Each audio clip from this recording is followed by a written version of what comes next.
নমস্কার, আমি ফিজিওথেরাপিস্ট জটাধর দাস। আমার সামনে আমার পেশেন্ট, ফ্রোজেন শোল্ডারের পেশেন্ট। দিদিভাই, আপনার নাম কি? আশালতা গায়েন, আশালতা গায়েন। কোথায় বাড়ি? হেমনগর। হেমনগরে আশালতা গায়েন।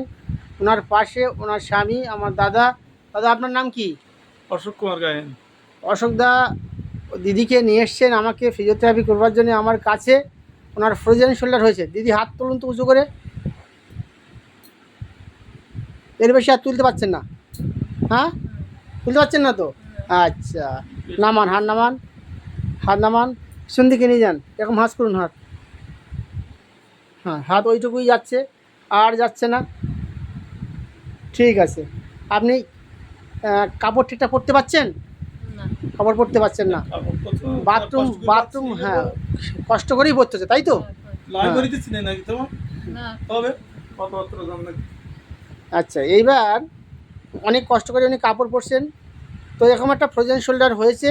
তো ফিজিওথেরাপি করতে এসেছেন। আমি আশা করছি অল্প দিনের মধ্যে ওনার ঠিক করতে পারবো। আমি ফিজিওথেরাপিস্ট জটাধর দাস।